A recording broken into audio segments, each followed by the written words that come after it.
안녕하세요. 저는 이제 곧 정년을 앞두고 은퇴 후의 삶을 계획 중인 남자입니다. 시간이 언제 이렇게 흘러 이 나이가 되었는지 모르겠습니다. 그저 제 앞에 놓인 일들을 열심히 수행하며 지냈더니 이 나이네요. 아이들 출가 다 시키고 막내만 남았는데 그 녀석도 얼른 보내면 좋겠습니다. 그래도 제가 한 자리 차지하고 있을 때 가라고 그러는데 말을 안 듣네요. 지나고 보니 시간이 그렇게 많은 건 아니라고 말해주고 싶지만 요즘 애들은 옛날 얘기하며 잔소리하는 그런 거 안 좋아하잖아요. 그래서 속으로만 삼킵니다. 아무리 제가 안타까운 마음에 말을 해준다 하더라도 안 좋아하면 잔소리밖에 더 되겠나요? 그래서 삼킨 그 말들을 안주 삼아 한잔하고 말죠. 제가 몸담은 회사에 입사하고 나서는 이직 없이 은퇴까지 하는 사람인지라 아이들은 그저 저는 고리타분한 사람이라고 생각하는 것 같기도 하고요. 그러다 보니 점점 더 입을 닫고 젊은 시절이 얼마나 짧은지 곱씹기만 합니다. 하지만 저 아이들이 알까요? 찰나란 그 시절은 꽃이 지듯 진다는 것을요. 하긴 저도 몰랐습니다. 젊은 날이 아름답고 금방 지난다는 사실을 말이죠. 저는 지방의 작은 소도시 출신입니다. 태어나길 그 도시에서 태어났죠. 시내라고 해봐야 요즘 동네마다 있는 중심지 정도인 도시라 초등학교, 중학교, 고등학교 다 하나씩인 그런 동네였습니다. 여차하면 옆에 조금 더 큰 지역으로 유학을 가야 했죠. 저는 유학은 못 가고 그 동네에서 고등학교까지 다 나온 사람이었습니다.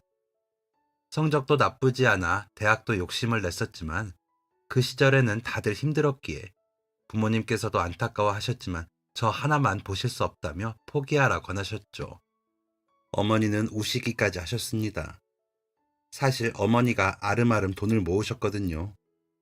하지만 그 돈은 막내 삼촌의 사업자금으로 들어가게 됐기에 제 등록금은 없어졌습니다.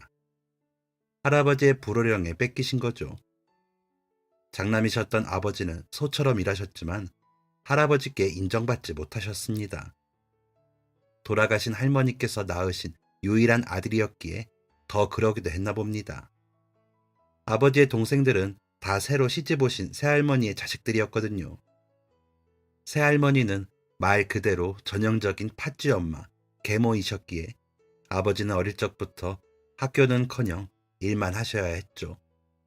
아버지는 그렇게 일을 시키셔놓고 그 동생들은 고모들까지 다 고등학교까지 보내시고 막내 삼촌은 대학까지 보내셨습니다.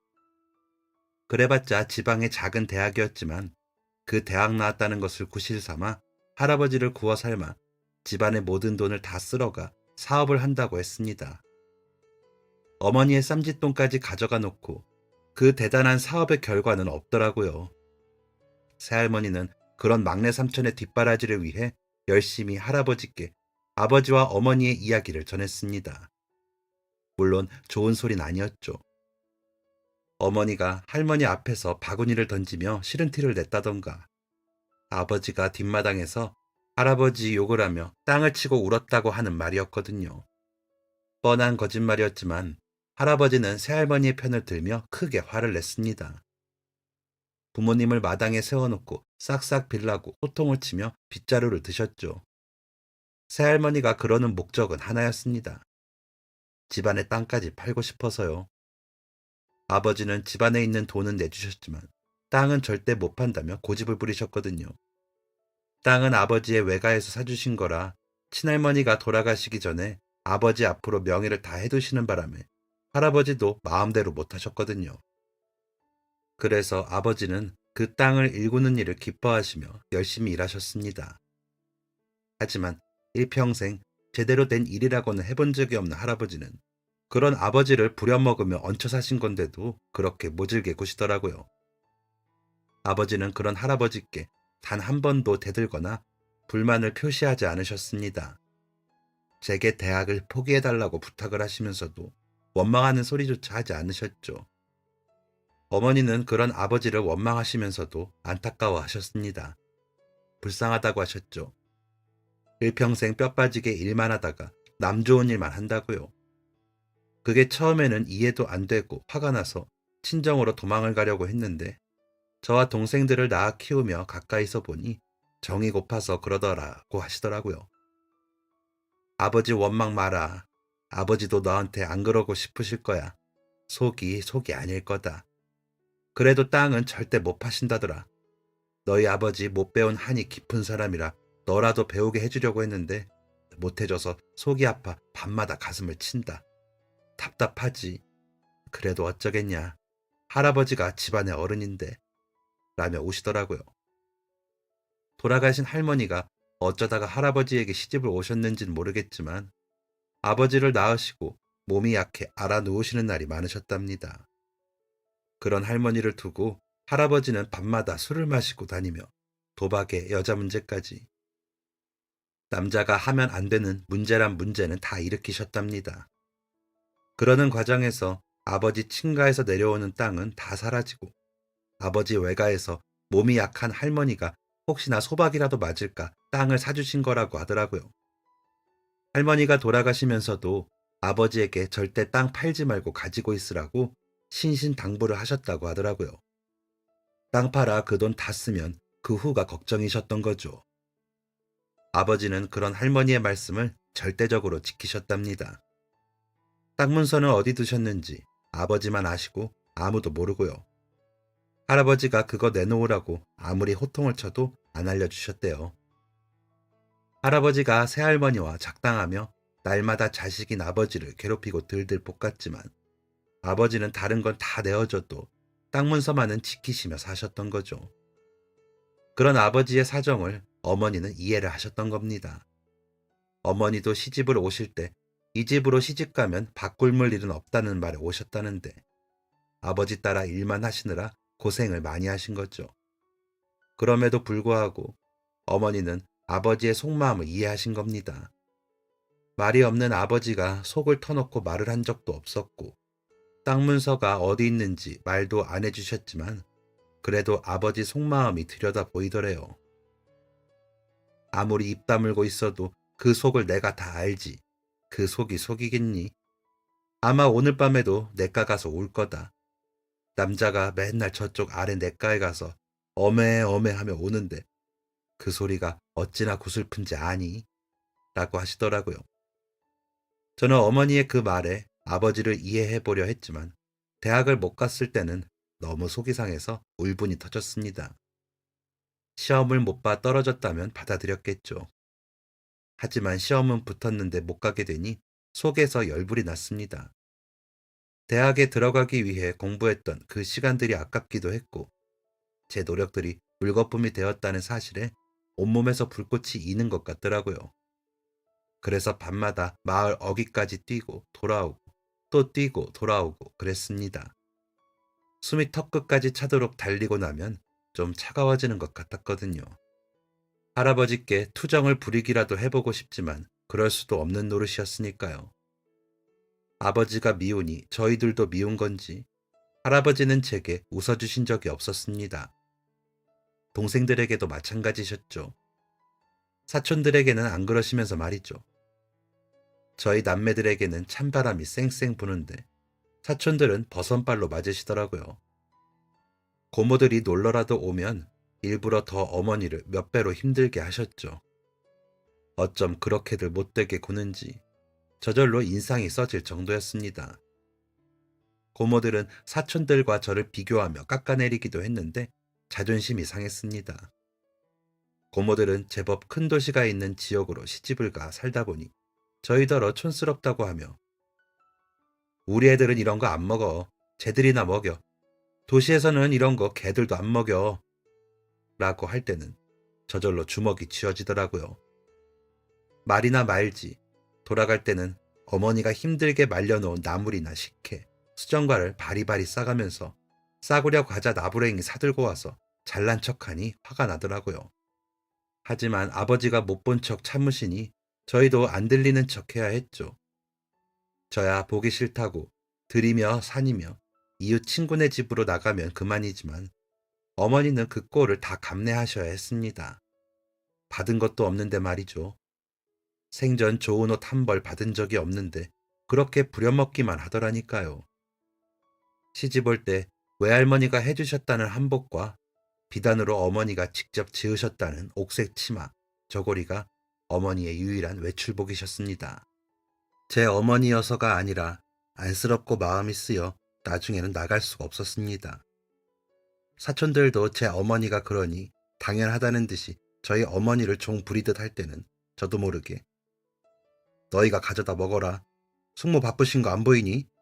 어린애들도 아니고 어느 정도 예의는 있어야지. 라고 한 소리 하게 되더라고요. 그런 저를 눈이 찢어질 듯이 노려보는 새할머니와 고모들의 표정은 가관이었습니다. 할아버지는 헛기침을 해대며 불편한 기색을 보였지만 저는 아랑곳하지 않았습니다. 점점 크면서 더 그래졌고 대학을 포기하고 나서는 더 그렇게 되더라고요. 하지만 할아버지도 대학을 포기한 제가 안쓰러웠던 건지 눈치가 보였던 건지 그렇게 드세던 헛기침도 조금은 누그러지더라고요. 어머니는 그런 저를 안타까워하셨습니다. 마음이 작다고요. 사내가 큰일을 해야지. 집안일에 그렇게 일일이 마음을 쓰면 안 된다. 멀리 보고 크게 행동해. 라며 제게 넌지시 말씀을 하시곤 하셨죠. 그런 어머니가 답답하기는 했지만 그게 자식된 도리라고 생각하시는 어머니께 제가 뭐라고 대꾸해야 할지 모르겠더라고요. 그저 제 속만 답답할 뿐이었죠. 그러면서 다짐한 것은 꼭 큰 도시 가서 성공하겠다는 것이었습니다. 꼭 대도시 가서 성공해서 할아버지, 고모들, 막내 삼촌 콧대를 눌러주고 싶었습니다. 그러면 저희 아버지, 어머니 한이 조금 풀리지 않을까 하는 치기 어린 생각을 했거든요. 동생들 기도 펴게 해주고 싶었고요. 사촌들한테 놀림 안 받게 말이죠. 그러려면 제가 대학을 갔어야 했는데 시골 촌구석 고등학교 겨우 나와 앞으로 뭘 해야 하나 싶어 마음의 갈등이 컸습니다. 대학을 포기한 후 매일 밤마다 괴로웠죠. 뭘 하든 다 불만이 생겼고요. 그런 제게 아버지는 시키던 농사일도 시키지 않고 혼자 다 하셨습니다. 동생들에겐 전처럼 시키셨지만 제게는 절대 안 시키시더라고요. 아마도 미안한 마음에 그러셨을 겁니다. 속마음을 표현 못해 그러셨겠죠. 그러다 제가 다니던 고등학교 행정실에 자리가 났는데 저에게 해보지 않겠냐는 제안이 들어왔습니다. 고3 때 담임 선생님께서 추천을 하셨다고 하더라고요. 그 덕에 저는 학교 행정실에서 여러 업무를 배우게 되었습니다. 몇몇은 자격시험을 보고 자격증을 따기도 했고요. 그러다 군대에 가게 되었는데 군대에 가기 전 행정실에 있었던 이력으로 군대에서도 사무병으로 근무를 하게 되었습니다. 조금 과장을 하자면 그때 쓴 서류가 아마 63빌딩을 다 덮을 정도일 겁니다. 상부에 제법 일 잘한다고 인정을 받아 포상 휴가를 나온 적도 있었죠. 그런 제게 중사님이 야 석진아, 너 사회 나가면 큰 회사에 지원해봐. 너는 합격이다. 어쩜 이렇게 야무지냐? 라는 말씀을 하셨을 때 심장이 뛰더라고요. 제대를 하면 꼭 서울 회사에 지원이라도 해보겠다는 다짐을 했습니다. 그래서 서울에 있는 회사에 들어가면 으쓱거려 보고 싶었거든요. 다들 잘난 척하는 제 모습을 입을 삐죽거리며 볼 생각을 하면 콧노래가 나왔습니다. 싱글벙글 좋아하실 어머니의 얼굴도 함께 떠오르며 기분이 좋더라고요. 제대를 하고 고향으로 돌아가 틈이 나는 대로 서울의 회사들에 이력서를 보냈습니다. 나름 제가 꼭 도전해서 다니고 싶은 회사들로 추려서 이력서를 보낸 거죠. 자격증이 만만치 않게 있었기에 나름 자신도 있었습니다. 하지만 금방 연락이 오겠지 하는 제 기대와는 달리 연락이 오는 곳은 없었습니다. 일하던 학교 행정실에서는 다행히 제 자리를 만들어주셔서 다시 일했지만 저의 포부는 그것으로 만족할 수 없었기에 마음이 졸여졌습니다. 그러면서도 저는 멈출 수 없었기에 취득할 수 있는 자격시험은 다 치렀습니다. 그렇게 하다 보면 제가 가진 능력이 더 높아져 서울로 갈 수 있을 것 같았거든요. 부모님은 그런 저를 체근하시거나 부족하다고 하시지도 않으셨습니다. 그저 제가 제일 잘나고 고마운 자식이라고 여겨주셨죠. 제가 버는 돈은 절대 누구도 못 건드리게 하시겠다며 아무리 막내 삼촌이 와서 난리를 피우면서 소란을 떨어도 두 분이 모으신 돈만 내놓으시더라고요. 동생들에게는 제가 용돈을 주었는데 동생들은 눈치를 보면서 좋아했습니다. 둘 다 워낙 내성적인 아이들이라 제가 걱정이 많았거든요.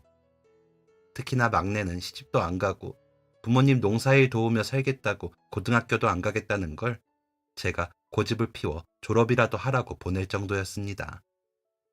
저는 그런 동생들을 위해서도 꼭 서울에 있는 회사에 취직을 하고 싶었습니다.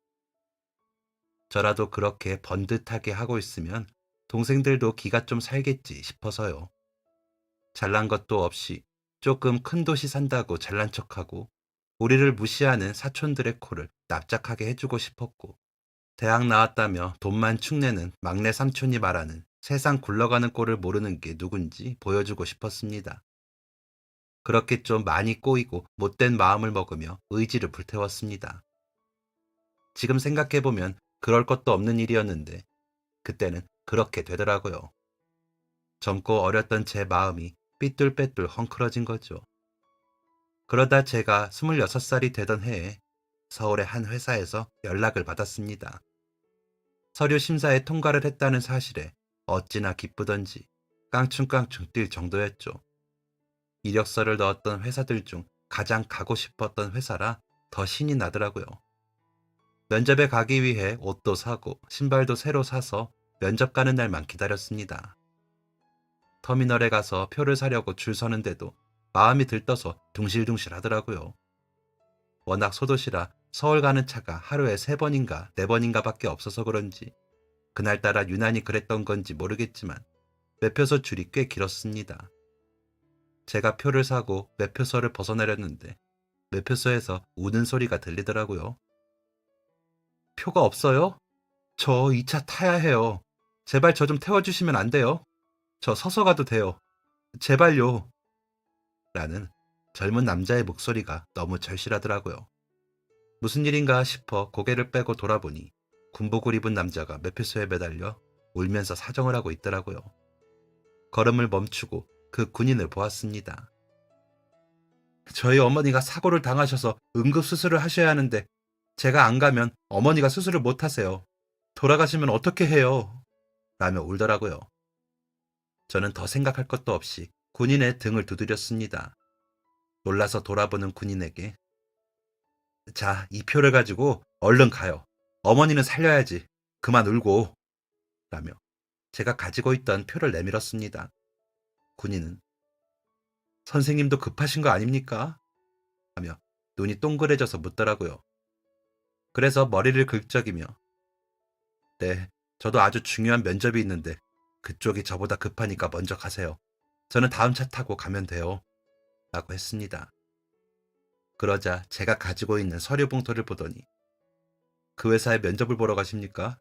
꼭 합격하실 겁니다. 이렇게 마음이 좋으신 분이니 분명히 합격하실 겁니다. 그런데 저 때문에 늦으면 면접 못 보시는 거 아닙니까? 하기에 지금 그런 것보다 어머니가 급하죠. 생명보다 급한 게 어디 있나요? 미리 가려고 했어요. 다음 차 타죠. 얼른 가세요. 차 곧 출발합니다. 라고 했습니다.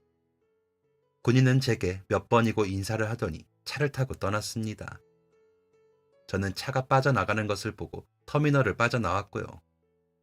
그날 그 차를 놓치면 면접 시간이 한참 지나고서야 도착을 하는 차뿐이라 어차피 가봐도 면접은 못 보게 되었으니 집으로 돌아가려고 터미널을 빠져나왔죠.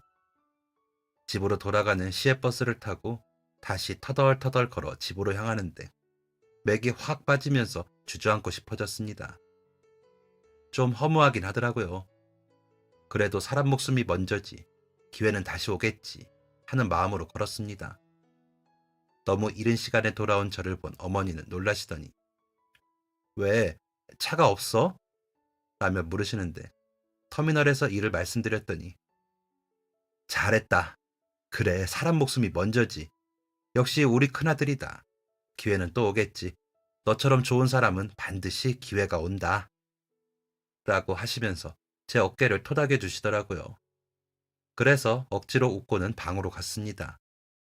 새할머니는 그런 저와 어머니를 보면서 아무나 도시 가서 사는가 하면서 방으로 쏙 들어가 버리더라고요. 얄미웠지만 두고 보자 했죠. 이번에는 못 갔지만 언젠가는 꼭 서울 간다 하면서요. 그런데 사람 마음이 참 간사하죠. 한번 그러고 났더니 좀 김이 새더라고요. 다시 이력서를 여기저기 내야 했지만 다시 나에게 기회가 올까 싶어 좀 늘어진다고 할까요? 그냥 현실에 안주를 해볼까 하는 생각도 들고요. 터미널을 빠져나오기 전 회사에 전화를 해 버스를 놓쳐 면접에 못 갈 것 같다고 연락을 드리면서 나왔던 떨리는 목소리가 아마 제 진심이었을지도 모르겠습니다. 아쉽지만 면접에 참여하지 못해 함께하지 못하게 되었다는 안내말을 들으면서 코끝이 시큰하기도 했거든요. 그래도 그 군인의 어머니가 무사하시길 바랐습니다. 그 절실한 목소리가 여전히 생생하게 들리는 것 같았거든요. 부모에게, 그중 어머니에게 애틋한 그 마음은 누구라도 마찬가지일 테니까요. 저도 고생하시는 부모님 두 분 다 안타까웠지만 특히나 어머니에 대한 마음은 아버지에 대한 마음보다 더 애틋했습니다. 아버지에게는 의지하게 되더라고요. 어머니는 제가 보호해드려야 하는 존재인 것 같은 느낌이고요. 두 분 중 누구를 더 사랑하고 덜 사랑해서가 아니라 그렇게 되더라고요. 그런데 그 군인은 응급수술에 그 군인이 가야 수술을 하신다는 것으로 보아 어머니와 군인 둘만 의지하고 사는 가족일 수 있겠다는 생각을 하게 되더라고요. 그 생각까지 하자 군인에게 표를 양보한 일은 100번 잘했다고 생각을 했습니다. 그 부분은 아무리 생각해도 잘했지만 그래도 맥이 빠지는 건 어쩔 수 없더라고요. 그래도 중심을 잡고 제가 맡은 일을 하면서 다시 준비를 하기 위해 애썼습니다. 한 일주일 지나면 제자리로 돌아올 것 같더라고요. 다시 이력서를 썼습니다. 언젠가 제게 돌아올 기회들을 생각하며 마음을 다잡고 다시 시작했던 거죠. 이틀 정도 지났을 때 저를 찾는 전화가 왔다고 바꿔주시더라고요. 전화 바꿨습니다. 라고 받자마자 저는 머리가 곤두서는 것 같았습니다. 제가 면접을 보지 못한 회사에서 다시 면접을 보겠냐는 전화를 하신 거더라고요. 혹시나 싶어 이력서마다 학교 행정실 전화번호를 적어 놓았거든요. 없어졌던 기회가 다시 생겼다고 생각하니 더 절실해졌습니다. 그럼요. 이번엔 꼭 정확한 시간에 도착하도록 하겠습니다. 라고 답을 했습니다. 면접 시간은 이틀 뒤였습니다. 행정실장님께 부탁을 하면서도 웃음이 나더라고요. 한 주에 2번이나 결근을 하겠다는 저를 책망하실 수도 있었지만 행정실장님은 젊은 사람이 큰 물에서도 놀아봐야지. 이번에는 꼭 잘해봐. 라며 응원해 주시더라고요. 저를 보면 젊은 시절이 생각나신다고 하셨거든요. 갑자기 기회가 생기니 마음은 더 분주해졌습니다. 옷을 다리고 신발을 닦았습니다. 며칠 기운 쏙 빠져 다니다가 갑자기 콧노래를 부르니 이상하셨는지 우리 아가가 갑자기 웬 콧노래야? 무슨 좋은 일 있어? 라며 어머니가 물으시더군요. 그래서 어머니 연락이 다시 왔어요. 내일 모레 면접 보러 오래요. 이게 무슨 일인지 모르겠어요. 라고 답을 했더니 어머니가 더 좋아하시더라고요. 활짝 웃으시며 거봐라. 우리 아들만한 사람을 못 찾았나 보다. 가서 잘하고 와. 하늘이 도우셨네. 아이고 감사합니다. 라고 하시며 저의 등을 두드려 주셨습니다. 아버지도 곁에서 들으셨지만 별말 안 하시더니 조용히 미소만 지으시더라고요. 다시 면접을 보기로 한 날, 저는 더 일찍 일어나 터미널로 가 버스를 기다렸습니다. 서울 가는 길은 피곤하지도 않고 설레는 마음에 달리는 버스가 더디게 느껴지더군요. 도착한 서울의 터미널은 저의 고장과는 상대도 되지 않을 만큼 으리으리하더군요. 하지만 제게는 그 풍경을 감상할 겨를이 없었습니다. 물어물어 면접을 보기로 한 회사에 도착하니 면접 보기로 한 시간보다 40분 정도 빨리 도착했더라고요. 이번에는 늦지 않았다는 안도감에 가슴을 쓸어내렸죠. 예상 질문이나 자격증에 대해 곱씹어보며 면접을 기다렸습니다. 제가 미리 도착했으면서 시간이 더디게 가는 것처럼 느껴지더라고요. 조바심이 나기도 하고 긴장이 되기도 해서 떨리는 마음을 겨우 진정시켰습니다. 드디어 면접 시간이 되어 면접장 앞으로 갔는데 이상하게 다른 지원자가 없더군요. 그래서 이상하다 싶었지만 2차 면접이라 그러려니 하고 면접장으로 들어섰습니다. 면접관이 여럿 있다고 들었는데 면접관은 한 분만 자리하고 계시더라고요. 인사를 하고 자리에 앉아 이런저런 질문을 받고 성실히 대답을 했습니다. 제 대답에 면접관님은 알 수 없는 표정으로 지켜보시더니 함석진 씨, 갑자기 면접이 다시 잡혀서 놀랐죠? 이런 기회가 흔치 않은 건데 왜 이런 기회가 생겼다고 생각해요? 라고 물으시는데 답을 못하겠더라고요. 그러다 제게 이런 기회가 온 것은 영광이라고 생각합니다. 하지만 이유를 물으신다면 저는 잘 모르겠습니다. 라고 솔직하게 말을 해버렸습니다. 그러자 면접관님은 껄껄껄 웃으시더니 솔직하네요. 너무 마음에 듭니다. 솔직히 대학을 나오지 않은 지원자 중에서 자격증이나 실무 경험이 뛰어난 인재라 면접을 보고 싶었습니다. 솔직히 나는 면접을 직접 보지는 않아요. 내가 사장이거든. 나보다 더 잘 보는 사람들이 많아서. 그런데 함석진 씨는 내가 직접 보고 싶었어요. 왜일 것 같아요? 라며 다시 물으시더라고요. 듣고 보니 이상하더라고요. 다른 면접자가 없는데 저만 따로 사장님이 면접을 보실 이유가 없으니까요. 제가 대답을 못하자 빙그레 웃으시던 사장님은 원래 면접 보기로 한 날 군인 한 명 도와준 적 있죠? 어머니 응급수술 해야 한다던 이라고 하시더라고요. 깜짝 놀랐죠. 사장님이 그 일을 알고 계시리라고는 상상도 못했으니까요. 그 군인의 친척인가? 아니면 우연히 그 터미널에 계셨나? 별 생각을 다 했습니다.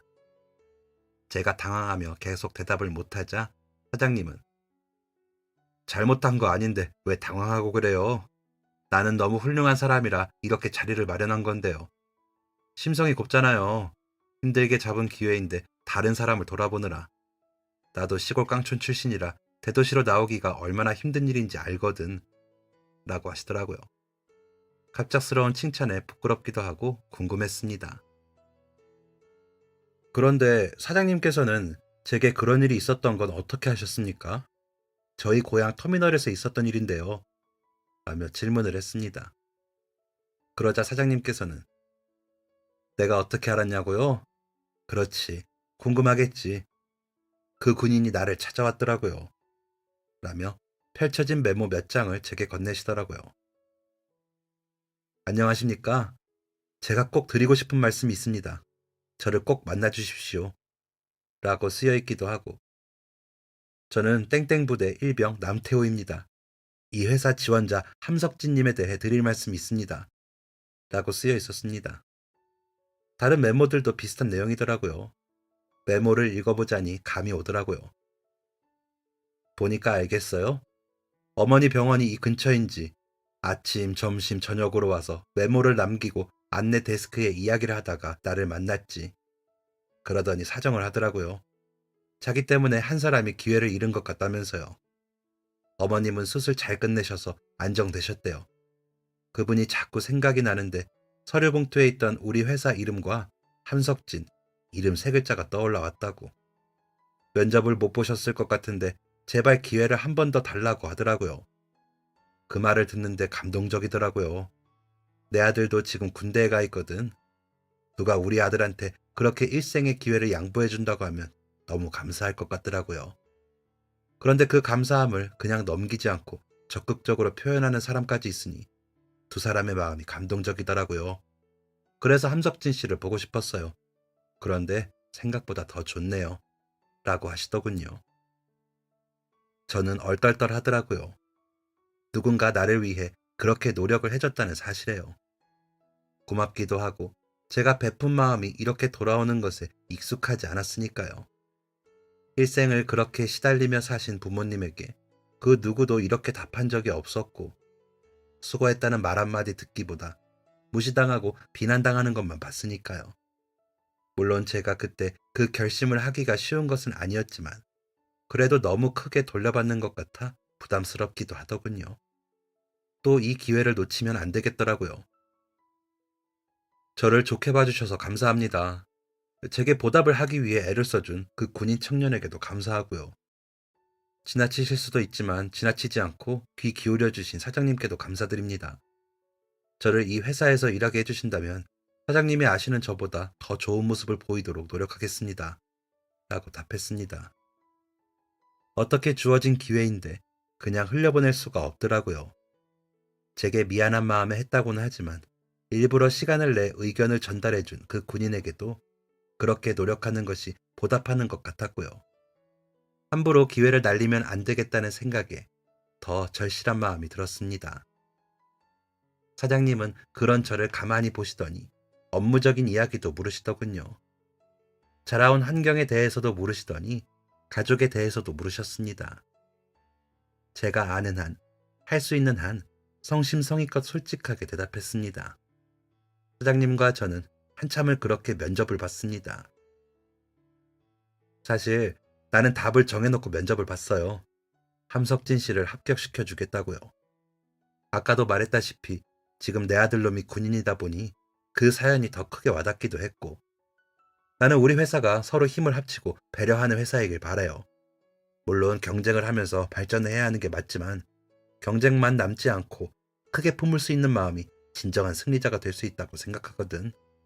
그런 면에서 석진 씨는 무조건 합격이었어요. 그런데 이야기를 나누다 보니 더 인상적이야. 면접을 안 봤다면 너무 아쉬울 뻔했어요. 우리 같이 일합시다. 라고 하시더라고요. 사장님의 그 말씀에 저는 벌떡 일어나 감사합니다. 열심히 하겠습니다. 를 외치며 허리를 굽혀 인사를 했습니다. 사장님은 그런 제게 걸어오셔서 악수를 청하셨고요. 그토록 바라던 회사에 이렇게 특별하게 입사하게 된 게 꿈만 같았습니다. 회사에서 나와 집으로 돌아오면서 혹시나 꿈이 아닌가 몇 번이나 제 볼을 꼬집으며 확인을 했습니다. 복잡한 서울을 보면서 가슴이 부풀더라고요. 차도 많고 사람들도 많은 서울에서 제 능력을 마음껏 펼칠 수 있다는 생각에 제가 마치 뭐라도 된 것 같은 생각이 들 정도였죠. 집으로 돌아와 합격했다는 제 말에 어머니는 만세를 외치며 좋아하셨습니다. 아버지는 제게 수고했다고 하시며 안아주셨고요. 동생들은 그저 저를 보며 웃으며 좋아하더라고요. 할아버지는 기침을 하더니 곰방대에 연기를 올리고 새할머니는 문을 쾅 닫았죠. 그러거나 말거나 저는 너무 기뻤습니다. 그리고 감사했죠. 그토록 바라던 회사에 들어간 것도 모자라 특별 채용이라는 게 아무리 생각해도 황송할 따름이었습니다. 방에 앉아 사장님이 주셨던 메모를 보고 그 군인의 부대 주소를 알아냈습니다. 저희 고향 지역에 있는 군부대였기에 주소를 알아내는 건 어렵지 않았습니다. 남일병님께 성함을 부를지 남일병님이라고 부를지 고민 많이 했습니다. 안녕하세요. 저는 며칠 전 터미널에서 표를 양보한 남자입니다. 덕분에 특별한 기회가 주어져 어머님의 소식을 사장님께 전해들었습니다. 수술이 잘 끝났다고요.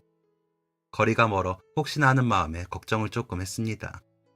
그런데 남일병님의 지극한 효심의 결과가 좋다니 다행입니다. 저는 덕분에 제가 가진 것보다 더 특별하게 입사를 하게 되었습니다. 이 모든 게 남일병님께서 노력해 주신 덕분입니다. 남일병님의 노력으로 제가 면접을 봤거든요.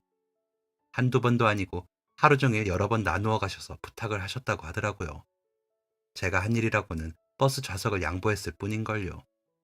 당연히 해야 할 일을 한 건데 너무 애써주셔서 감사합니다. 제 능력보다 더 인정을 받게 된 점 또한 감사할 따름입니다. 제가 열심히 일해서 남일병님의 그 노고를 헛되게 하지 않겠습니다. 앞으로 남일병님의 모든 삶 속에 행복만 가득하시길 바라겠습니다.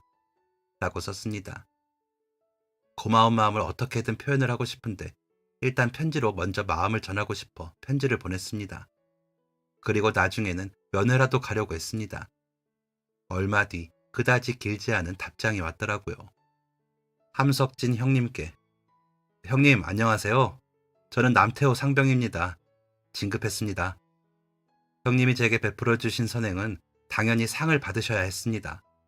아무도 관심 가져주지 않을 때 관심 갖고 베풀어 주셨잖아요. 저만 아니었어도 형님은 실력으로 붙으셨을 회사에 제가 감히 오점이 되는 것 아닌지 많이 망설이기도 했지만 저희 어머니 무사해지신 것을 보니 뭐라도 해서 형님께 도움이 돼야 했습니다. 그러고 싶었고요. 그러니 형님의 능력껏 행복한 회사 생활을 하시길 바라겠습니다. 언젠가 다시 인연이 된다면 마주보고 인사할 수 있으면 좋겠습니다. 라고요. 편지를 받고 나서 주변 정리가 되는 대로 가서 면회라도 하려고 했는데 서울 가서 지낼 방 구하러 다니고 학교 그만둔다고 말씀드리고 인수인계하고 나니 서울에 올라가야 되는 시간이 되어버렸더라고요. 그래서 다시 한번 편지를 보냈습니다. 사정이 이러해서 면회를 못 갔다고요. 혹시나 휴가를 나오거나 제대를 한다면 저를 찾아오라고 했습니다. 꼭 식사 한 끼 대접하고 싶으니 꼭 찾아오라고요. 만나고 올라가야 하는데 너무 미안하다고 꼭 다시 만나자고도 썼습니다. 그리고 서울에서 지내게 될 주소도 적어서 같이 보냈습니다. 그 후로 몇 차례 서로 편지로 소식을 주고받긴 했지만 만나지는 못했습니다. 남태호 일병이 어느새 병장이 되어 제대를 하고 나서는 곧 찾아뵙겠다 했는데 오랫동안 기다려도 편지도 없고 찾아오지를 않아 연락이 끊어졌거든요. 남일병의 집 주소를 제게는 알려주지 않아 그저 어디쯤이라는 것만 알았죠. 엄청 기다리다 보니 회사 우편물과 집의 우편함은 빠짐없이 보게 되었습니다. 그런데 남일병의 편지는 더 이상 오지 않았습니다. 직접 만나지 못한 게 아직도 너무 아쉬운 마음이 들 뿐입니다. 제가 서울로 취직을 하자 고모들과 막내 삼촌은 난리가 났었습니다. 명절에 와서는 어떻게 서울에 그 회사를 들어갔냐. 괜히 이용만 당하는 거 아니냐. 아버지 농사 짓는 거나 돕지. 무슨 도시 생활이냐 등등 트집도 많았죠. 부모님은 그러거나 말거나 그저 제가 기특하고 대견하다며 좋아하셨고요. 제가 서울 간 지 1년도 못 되어 할아버지가 돌아가시고 새할머니만 남았지만 아버지와 어머니는 할아버지가 계실 때처럼 모셨습니다. 그런데도 달라진 게 있다면 고모와 삼촌들이 더 이상 당연하다는 듯 부모님께 와서 돈을 달라고 하지 못했고 아무거나 가져가지 못했죠. 할머니도 정과는 다르게 눈치를 보면서 제 멋대로 하지 않더라고요. 저는 전보다 훨씬 많아진 월급을 받게 되자 아버지 옷이며 화장품, 동생들 옷 같은 것을 사서 고향에 내려갔는데 할머니 물건은 안 사갔습니다. 뭘 사야 할지도 모르겠고 괜히 부하가 나서 사기 싫더라고요. 집안에는 서울에서 산 가전제품으로 채우자 고모들이 와서 입방아를 찧었습니다. 그래서 제가 아유, 확실히 지방이랑 서울이 다르더라고요. 아무래도 세련됐죠. 평생 고생한 우리 부모님 서울에 아들 보내놨으니 쓰시라고 사놨어요. 라고 했죠. 솔직히 지금이나 그때나 대한민국에 파는 물건 다 똑같지. 촌이고 도시고 다르긴 뭐가 다르다는 건지 여전히 모르겠습니다. 아무래도 더 많고 빨리 살 수 있는 건 도시이겠지만 지방이라고 못 사진 않잖아요. 괜히 그 사람들 식대로 되갚아주고는 좋아했었죠. 별것도 아닌데 말이죠. 그리고 할머니가 돌아가시자 유산이 어쩌고 했지만 애초에 다 아버지 땅이라 더 이상 달라고 못하고 그 후로 연락도 없이 오고 가지 않는 사이입니다. 지금은 두 분 다 허리가 굽어 농사일을 하지 못하시는 부모님을 보면 가끔 화가 나기도 하다가 생각합니다. 연락이 끊긴 남일병을요. 저도 은혜를 입은 사람과 연락도 못하고 살면서 그 사람들이 부모님의 노고를 알아주고 반성할 거라고 바라지 말자는 생각을 하게 되더라고요. 이제는 더 이상 뭐 달라고 하지 않으니 그 자체만으로 만족하자고 생각합니다. 그리고 저는 은퇴 후에는 사도 삼촌이라고 4일은 도시에서 지내고 3일은 농촌에서 사는 삶을 살아보려 합니다. 그러면서 점차적으로 고향에 오고 가며 부모님도 챙기고 제 마음 힐링도 하려고요. 그래서 몇 년 전 집 수리를 전체적으로 했는데 동생들이 너무 좋아하더라고요. 특히나 어머니가 부엌일 하기가 더 편해졌다면서요. 저희가 내려가면 저희가 하는데 아직도 아버지 끼니 챙기시느라 힘드시거든요. 아내는 시골 생활을 전혀 해보지 않고 자란 사람이라 처음에는 뭐든지 무서워하더니 이제는 저보다 농사일도 더 잘해 보이더라고요. 아이들은 굳이 먼 시골에 정착하려는 이유가 뭐냐면서 입을 내밀지만 제게는 고향이기 때문에 언젠가는 돌아가고 싶은 곳이었습니다. 그렇게 지긋지긋해서 떠나려고 했었는데 말이죠. 그런 게 바로 나이 들면서 나타나는 변화가 아닐까요? 저도 제가 이럴 줄은 정말 몰랐거든요. 정말 열을 붉은 꽃은 없다는 말처럼 영원한 젊음은 없나 봅니다. 아내는 사람이 나이는 먹지만 늙지는 말자고 하긴 하던데 이제는 흙냄새가 좋다고 하더라고요. 이거 늙은 거 아닌가요? 아무튼 나이가 들어도 사람은 소일거리 있는 게 좋네요. 부모님도 제가 자주 오고 가니 귀찮다 하시지만 좋아하시더라고요. 아, 그리고 이 사연을 들으시는 남태호 일병님 연락 주시면 감사하겠습니다. 우리 더 늦기 전에 먹지 못한 식사나 함께 하자고요. 진짜 꼭 다시 만나고 싶습니다. 우리 인연이 끊어졌다고 믿고 싶지 않네요. 어떻게 지내시는지 안부라도 꼭 알고 싶습니다. 그리고 사랑하는 우리 삼남매야. 아버지는 너희가 있어 세상이 아름다웠다. 가지고 싶은 거 다 못 사주고 키워서 미안하다. 마음 같아서는 다 해주고 싶었다. 그런데도 너무 잘 커져서 고맙고 너희가 꾸린 가정에 행복이 가득하길 바라마. 막내도 얼른 좋은 가정 이루길 바란다고 전해주시면 감사하겠습니다. 앞으로도 지금까지 살아온 것처럼 잘 이겨내며 도움 주고 도움받으며 살고 싶네요.